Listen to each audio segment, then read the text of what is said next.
faintly above the snow-dusted plexiglass. On the bench sat a man in a faded flannel jacket, elbows resting on his knees, hands folded together like someone praying or waiting. The sky above the street was bruised violet, the last colors of day bleeding slowly into night. He watched the snow come down in quiet spirals. Not a storm, just steady, calm, and merciless in a way cold always is when it's been ignored too long. Her heels clicked once on the wet pavement before she slipped a little. Not enough to fall, but enough to draw his eyes. She righted herself, the wind catching strands of dark hair and tangling them across her face. She had no coat, just a light blouse and a pencil skirt that did nothing to forgive the wind. In one hand, she clutched a leather clutch.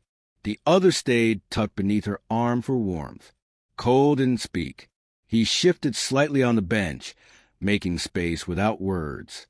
She hesitated for a second, maybe longer than she should have, then sat, not too close, just enough that the cold wouldn't bite through her legs more than it had to. She didn't look at him. He glanced sideways. Her fingers were red at the knuckles, nails chipped. She smelled faintly of cardamom and stress, like someone who'd been somewhere important and left before dessert. "You missed your stop?" he asked after a minute. His voice was low, husky, like a man who hadn't spoken all day. She shook her head. "No, wrong bus." He nodded. That was it. No apology, no awkwardness, just acceptance. As if wrong buses were part of the natural order of things. She rubbed her arms. Her blouse was too thin for this time of year. Snow had begun to gather on her shoulders. It stayed there, unmelted. Cole glanced down at his jacket, then at her, then back at his own hands. He shrugged it off, slowly, the way you give up something you know you'll miss. "You can give it back tomorrow," he said, holding it out. She blinked. "What if I don't come back?" He smiled, just barely. "Then it wasn't yours to return." She hesitated, then took it with a kind of carefulness reserved for borrowed things and unspeakable kindness. She slipped it on. It was warm, heavy, smelled of cedarwood and laundry soap and something like old firewood. "I'm not cold," she lied. "I know," he lied back. The snow kept falling. The bus didn't come. Not yet. An hour earlier, she'd walked out of a hotel ballroom with applause still echoing behind her. The crowd had raised champagne glasses in her name. The banners had said congratulations, Ella Thorne, in all caps in gold. The glass award they handed her, something meaningless in shape, all corners and weight, still sat in her handbag. Her phone had died on the way down the stairs. Her assistant hadn't arranged the car. She hadn't reminded him. She hadn't wanted to. She had needed the silence more than the ride. So she'd walked, through ice and puddles and streets whose names she didn't know. Her breath steamed out before her like ghosts that didn't want to leave. Her heels ached. Her shoulders tightened. Her mind had gone quiet in a way she hadn't allowed it to in months. The bus had come. She didn't ask where it went, just stepped on. 3 stops later, it had dropped her here. She could have called someone, but she didn't want to be rescued. Not by people who knew her name and feared her voice and mistook exhaustion for power. She wanted stillness, and maybe to be a little lost. On purpose. The coat she'd been wearing earlier that evening wasn't hers anymore. She'd given to a girl at the train station, a runaway, probably, or someone close enough. The girl had been crying, thin arms wrapped in nothing but a sweater full of holes. Ella had taken her coat off wordlessly and draped it over the girl's shoulders. The girl hadn't even said thank you. That felt right. Now here she was, cold, alone, shivering on a bench beside a man with tired eyes and silence like gravity. He didn't ask questions. She didn't offer answers. Cole's daughter always lost things, hats, notebooks, socks that never matched, but not the mitten. That one mitten, blue with a sewn-in red heart on the back. The other half of the pair had vanished sometime last fall, but the remaining one she carried everywhere, called it her lucky mitten. Said it had magic glue that sticks to good people. Tonight, it had been in his coat pocket. He watched as a woman beside him reached in to adjust the zipper, felt something soft, pulled it out. She held it in her hand like a question. "Yours?" she asked. He looked down. "My daughter's. She's got small hands. She's 6. The woman smiled faintly. "What's her name?"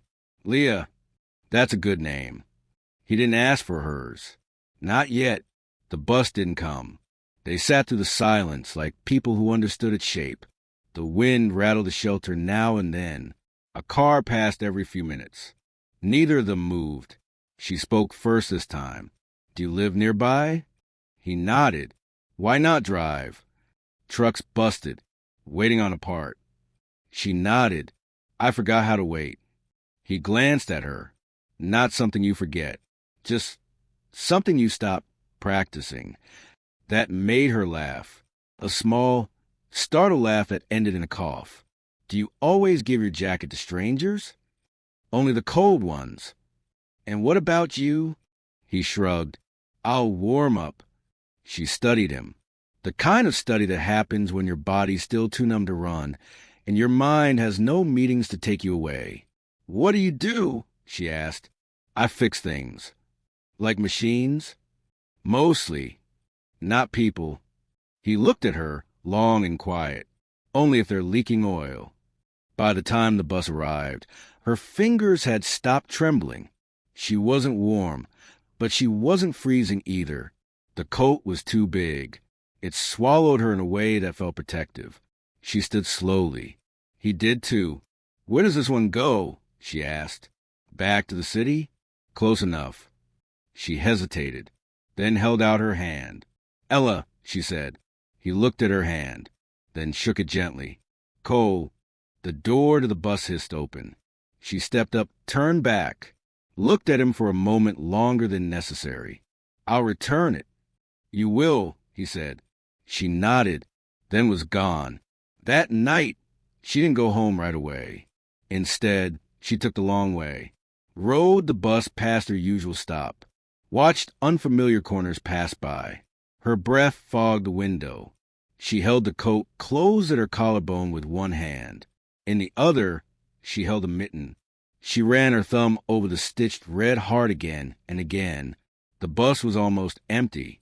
Just a sleeping teenager in headphones and a man reading a newspaper, so old it still listed movie times. Ella leaned her head against the glass, and, for the first time in months, she let herself feel tired. Not weak, not failing, just tired. The kind of tired that comes from being strong for too long.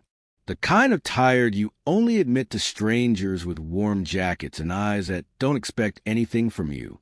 She slept briefly, but when she woke, her shoulders didn't ache as much, and her hands weren't quite so cold. Somewhere, 3 stops back, Cole stood beneath the same falling snow. Jacketless now, hands shoved into his flannel pockets. But he didn't mind the cold, because the bench wasn't as empty as it used to be. And neither was he. It was a kind of morning that smelled like thawing pavement and wet earth, where the snow hadn't quite vanished, but it retreated just enough to let mud and steam and leaf rot rise again. Cole stood at the same bus stop, hands in his pockets this time. No flannel jacket to shrug against the bite of wind. Just a long-sleeved thermal, worn and thinning at the elbows. He hadn't expected to see her again. Most people don't return borrowed things, unless they owe more than they admit. So when she rounded the corner, walking carefully in flat shoes instead of heels, a canvas bag tucked under one arm, his brows lifted, but only slightly. She paused in front of him like she was unsure if she still belonged here. Then, with a small breath, she sat beside him. "I brought it back," she said, and offered him the bag. He took it, opened it. Inside, the jacket was neatly folded, cleaned, still faintly warm from wherever she'd been holding it close. "It smells like lavender," he murmured. I tried to be gentle. Didn't want to wash out the cedar. He looked at her, not for long, just long enough to register something quieter in her posture today. Less armor, More air. You didn't have to clean it. I didn't know how else to say thank you. You just did. They sat in silence for a while. This time, there was no urgency in it. The cold wasn't cruel, just lingering. I almost didn't come, she admitted. Why did you? She hesitated. Because I didn't want to go back to being the person who wouldn't. Cole nodded. That made more sense to him than she probably knew. She kept coming back. Not every day, not even predictably, but enough that it stopped feeling strange. Sometimes she showed up with a thermos of coffee she never drank.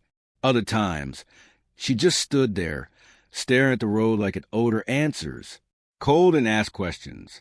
He offered commentary now and then about the weather, the time, the bus being late again. She answered only when she wanted to, which, curiously, was more often than not. He told her about Leah slowly, piece by piece, not on purpose.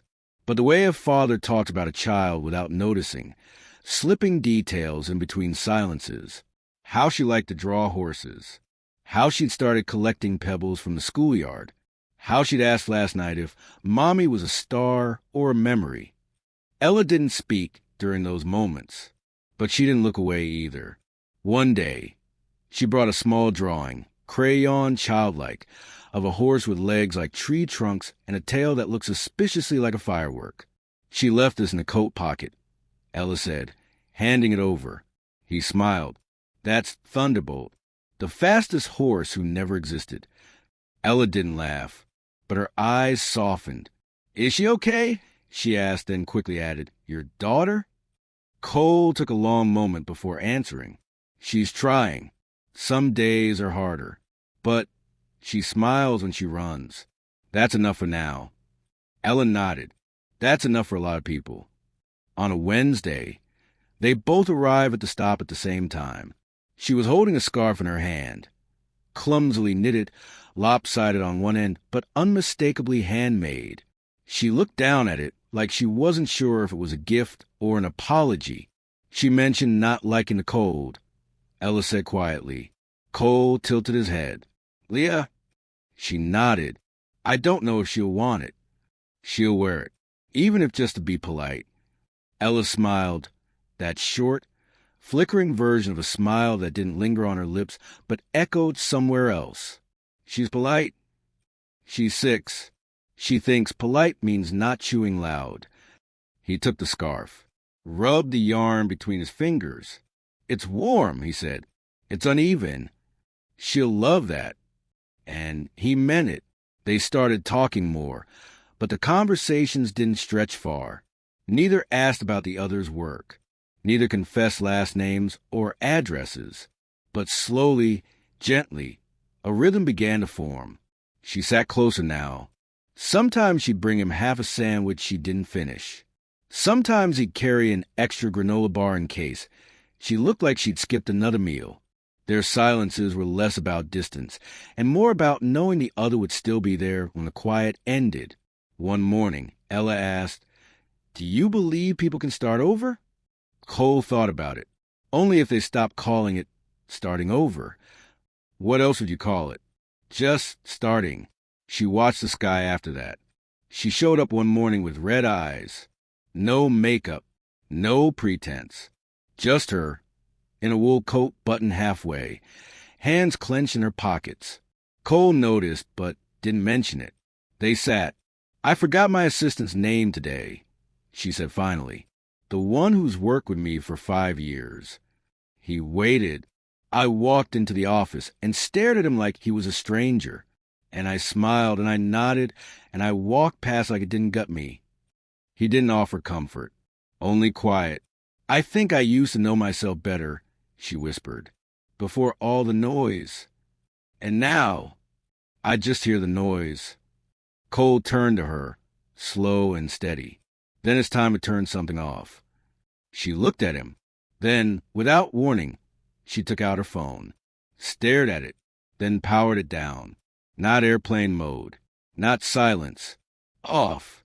She placed it in her bag like something you bury. And Cole nodded. There was an old woman who always sat 3 benches down. She wore thick glasses and knitted in every season, her scarf growing longer each time they saw her. She watched them one morning, then said to Cole as he passed by, "She looks like someone learning how to stay." He didn't know how to answer that. He just looked back at Ella, who was staring at her thermos like it held the whole sky, and he realized he hadn't checked the bus schedule in days. He simply came, in case she did too. One morning, Leah came with him. It wasn't planned. School had been canceled for snow. He hadn't arranged for anyone else to watch her. So she wore boots 2 sizes too big and a jacket with a missing button, and stood beside him like a pint-sized sentinel. When Ella arrived, her face changed. Not surprised, but softened, pulled back into something gentler than professionalism ever required. "Hi," she said to Leah. Leah eyed her, then pulled out the mitten from her pocket. "You gave me your jacket," she declared. Ella looked confused. "The one Daddy gave you. That was mine." Ella smiled. "It was warm." Leah nodded solemnly. "I gave it magic, so people who wear it feel better." Ella knelt slightly, just enough to be eye level. "I believe you." Then Leah did something no adult ever plans. She hugged her, arms around the neck. No hesitation, just pure child logic. Ella froze, then exhaled, and hugged her back. Cole watched the whole thing with something tight and unfamiliar in his chest. Afterward, Leah said, "She smells like peppermint and sadness." Cole chuckled. "She's working on that." Leah looked up.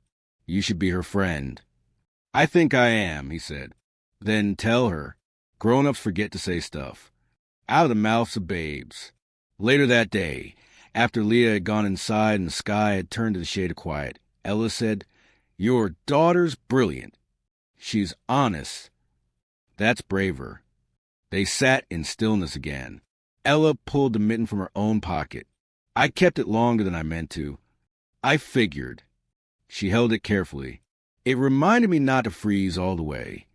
Then she placed it back in his hand, slowly. "It's yours again," she said. He nodded. "I'll still come by," she added, eyes forward. "I'd like that." The wind stirred a few dry leaves across the sidewalk. She turned toward him, just a little. "Are we friends?" He met her gaze. "I think so." Then, after a beat, he added, "But I'll tell you next time, so I don't forget." And she smiled. For real this time. The wind came earlier that morning, carving through the neighborhood like a warning. The sky was the kind of gray that made everything feel delayed. Light, warmth, thoughts. Cole stood by the bench, his collar turned up, boots coated in last night's sleet. In his hands, he held 2 paper cups of coffee, steam curling up like signals in the cold. She was late, not drastically, just enough for him to feel it. Then he saw her. Coat zipped too high, scarf askew, breath short as she reached the corner. She didn't wave, didn't rush, just walked like the weather had worn something down in her. Her smile when she saw the coffee wasn't bright. It was tired, but real. She sat beside him, took the cup he offered, and wrapped her hands around it without sipping, as if the warmth mattered more than the taste. "Thanks," she said. "You're late." "I stopped walking halfway here." "Why?" "To decide if I still belonged in the day." He didn't ask what she chose. She was here. That was enough. The wind knocked a brittle branch loose somewhere behind them. It hit the ground with a sound that startled neither of them. Ella spoke softly. "I sent in my resignation." He blinked, slowly. "You don't seem happy about it." "I'm not unhappy. I'm just unmoored." She looked at him, something uncertain flickering in her expression. "I built that company, brick by brick. I gave it everything. I thought I was saving lives by growing it. Jobs, opportunities, all that." She paused. "But I never left a window open. No way out. And now that I've stepped away, I don't know who I am without it." Cole shifted, rested his elbows on his knees, hands cupped around his coffee. "You're the kind of person who gave her coat to a stranger."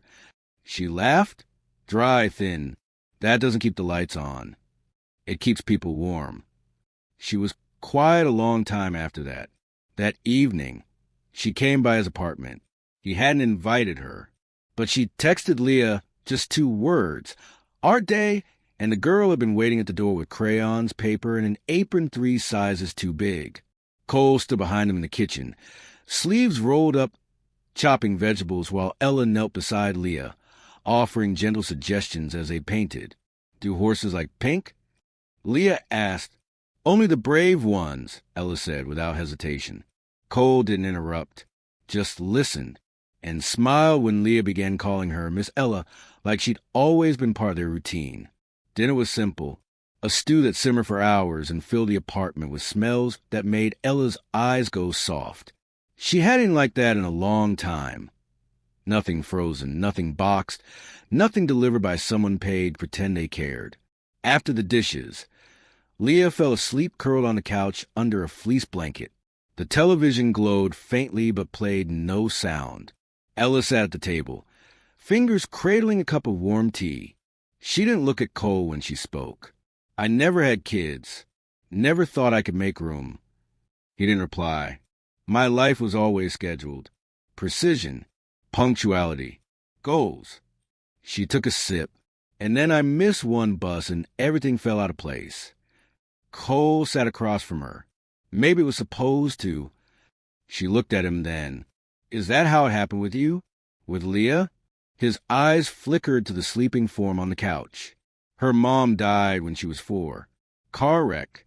She was on her way to pick up birthday cupcakes." Ella's breath caught. "She didn't even like sweets," he added quietly. "Said Leah was enough sugar for a lifetime. But she went anyway, and didn't come back." Ella leaned forward, elbows on the table, hands wrapped around her cup like it was the only thing tethering her. "I'm sorry," she said. He nodded. "Me too." They sat there a long while. A kettle whistled faintly on the stove before he turned the burner off. "You're a good father," she said. "I'm just trying not to raise someone lonelier than I am." She stared into her cup. Then, softly, "You're not alone." He met her gaze. It wasn't a declaration, just a reminder. And she nodded. The snow came again 2 days later. Thick and fast, the kind that piled up faster than it could be cleared. The buses stopped running. Roads turned to slush. The world became quiet. Ella texted. "Stuck. Shelter bench. Walk?" Cole didn't reply. He just pulled on his boots and left. He found her hunched under the same plexiglass roof. Scarf pulled her chin, eyes scanning nothing. When she saw him, something in her face cracked. Not sadness, not gratitude, just relief, like she'd been holding her breath since the morning and could finally exhale. They didn't speak. They just walked. It took 20 minutes to get back to his place. She slipped once. He caught her by the elbow. Didn't let go until she steadied. Inside, Leah ran to Ella like it was expected. "You got snow on your head," she scolded. Ella laughed. "Didn't mean to." "You should wear a hat." "I'll remember." They played cards, made tea, talked nonsense. When Leah fell asleep again, Cole offered Ella the couch. She said yes without pretending she'd try to go home. That night, after the lights dimmed and the apartment breathed around them, Ella sat on the couch under the same fleece blanket. Cole brought her a second pillow. As he turned to go, she reached out. He froze. She didn't grab him, just touched his sleeve. "Stay," she whispered. "Just until I fall asleep." He sat, not close, not far. They didn't speak. But somewhere in the quiet, between breaths and memories and all the things they never said, something softened, something mended. Not healed, but less broken. Morning came with a pale sun and the smell of toast. Ella stood in the kitchen barefoot, wearing borrowed socks and one of Leah's oversized sleep shirts. She was scrambling eggs. "You cook?" Cole asked, rubbing sleep from his eyes. "Only on days I remember I'm allowed to." He smiled. Leah sat at the table, hair a wild mess, chewing on a piece of toast. Miss Ella's eggs are weird, she declared. Ella feigned offense. Weird how? They taste like happy. Cole laughed. So did Ella. They ate together, quietly, like a family that had never declared itself one, but had quietly become one anyway.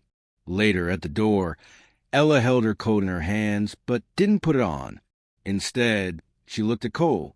I don't know what this is, she said. Neither do I. But I know it feels like something. He nodded. It does. She slipped the coat on. Not rushed. Not afraid. I'm not going far, she said. You don't have to go at all. She stepped closer. I need to, just for now. He studied her, then reached into his coat pocket, pulled out the mitten. Take this. She blinked. You sure? She gave it magic, remember? Ella smiled, tears bright in her eyes. Then I'll bring it back. Warmer. He nodded. I know. She turned, then hesitated. Look back. You fix the sink. He raised an eyebrow. Last night, it doesn't drip anymore. He shrugged. I fix things. She looked at him a long time, then left. That night, the house felt quieter than it should have. Leah curled up in her father's lap, thumb in her mouth, eyes wide. She's gonna come back, she said. Cole nodded. I know. She has my magic. Yes, he whispered. She really does. He didn't cry, but he held the warmth she left behind like a promise. And somewhere in his coat, the pocket still smelled faintly of lavender and something else he couldn't name, only feel. The days passed without her, not with drama, not with anguish, just quietly. Cole still rose before the sun, still walked Leah to the edge of her school path, still stopped by the bench for no real reason, just habit, or maybe hope in disguise. The jacket was his again, not because she returned it, but because she left something else behind instead, her presence in the apartment, in the small habits Leah had picked up, the way she stirred her tea counterclockwise, the soft hum she made while reading. Even Leah had begun leaving little notes on napkins, signing them L. I miss her, Leah said one morning, wiping syrup from her cheek with the back of her hand. I know, Cole replied, brushing her hair behind her ear. Did she go away forever? No, he said, just for now. Leah stared out the window. Forever always starts with just for now. He didn't have an answer for that, but she was right. He found the letter 3 weeks later. It was folded small, creased along the edges, placed deliberately in the left-hand pocket of his coat, beneath the lining where the fabric had frayed. It wasn't there before. He would have noticed. She must have slipped it in the days she left. He unfolded it slowly, each corner unfurling like a breath that had been held too long. The handwriting was neat, but not practiced. A kind of careful honesty lived in the ink. Cole, I didn't know how to say goodbye out loud, so I didn't. I've never been good at endings. I tend to disappear instead. It's cowardly, but it's also how I survived. You changed something in me. I didn't ask for it. You didn't push for it. You just sat beside me in the cold, and somehow that was more powerful than anything else I've known. You didn't fix me. You didn't try. And that's what healed me most. I'm leaving for a while, not because I want to, but because I have to. There's a version of me I lost somewhere between boardrooms and bottom lines, and I need to find her before I can be anything good for anyone else. I didn't mean to find a home in your daughter's laugh, or your quiet, or your tea mugs with the chipped rims. But I did. If I come back, it's not because I miss what we had. It's because I'm ready for what we might become. The mitten stayed with me until I boarded the train. I kept it in my coat pocket. It was warm. It reminded me that not all things that are lost stay that way. Tell Leah she's the bravest person I know. Tell yourself the same. Ella. Cole read the letter twice, then a third time, then folded it back down and tucked it into his wallet. He didn't cry. He just stood at the window for a long while, watching the wind stir the trees like it was whispering her name in a language he couldn't quite catch. Spring came slow, like someone learning to trust the light again. The frost softened its grip. The sky stayed blue longer. The coat stayed in the closet more often than not. Leah stopped asking each morning if Ella was coming back, but she never stopped looking when buses pulled up. One morning, Cole handed her a lunch bag with a doodle on the side, a little cartoon horse with wings. Leah smiled. "You're getting better." He kissed the top of her head. "I had a good teacher." The day moved like any other. Slow, predictable, until he turned the corner near the stop and saw her. Ella, standing there like the cold had never touched her. Not in heels this time. Just sneakers, jeans, a soft sweater the color of moss. In one hand, she held a cup of coffee. In the other, Leah's mitten. Cole stopped walking. Ella looked up, saw him, and smiled, not with the hesitation of someone returning, but with the certainty of someone arriving. She lifted the coffee. "Figured you'd still take yours with too much cream." He walked toward her, slowly, like a man approaching a song he hadn't heard in a while. "You came back," he said. "I said I would. And you brought the mitten. I warmed it like I promised." He nodded, then gestured to the bench. She sat. He joined. The silence between them wasn't awkward. It was full, weighted in the best way. "I found a letter," he said after a moment. She looked straight ahead. "I figured. I didn't know what to say." "You didn't have to." They both stared at the road. A child across the street dropped their ice cream, and a parent knelt down beside them. The smallness of life happening everywhere. "I went to the coast," she said softly. "Rented a cabin. Didn't talk for a week. I wrote letters I didn't send. Read books I forgot I loved. Burned some toast. Slept with the windows open." Cole nodded. "That sounds like healing." "It was remembering," she said, "who I was before I was necessary to other people. And now, I'd like to be necessary to fewer people, but matter more to the ones who count." He smiled. "That sounds like a good trade." She turned toward him, eyes steady. "Does it still matter? Me being here?" He didn't answer with words. He reached into his coat pocket and pulled out the drawing Leah had made months ago, the firework-tailed horse with 4 uneven legs. "She left this in your jacket," he said. "Said it was her favorite." Ella took it with trembling fingers. "She's at school," he added, "but she made you something." From his other pocket, he pulled out a smaller piece of folded paper. Ella unfolded it. A new drawing. 3 figures this time. A little girl, a man, and a woman, all holding hands. A heart above them. Ella stared at it, blinking fast. She didn't label the figures. Cole said.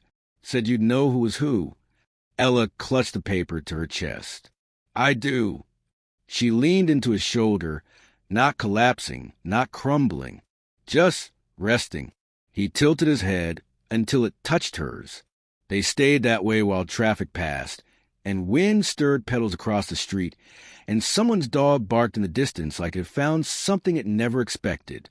That evening, she came over again. No overnight bags. No explanation. She walked into the kitchen like she knew where the glasses were. Leah ran to her. Ella crouched down, arms open. "You really came back," Leah said. Ella kissed the top of her head. "I really did." Leah pulled back. "You smell like trees." "I hope that's good." "It is." They sat down for dinner, laughed, argued over card games, watched the sun dip behind the buildings like it was setting just for them. Later, when Leah was asleep, Cole handed Ella a mug of tea. "Still too much cream," she teased.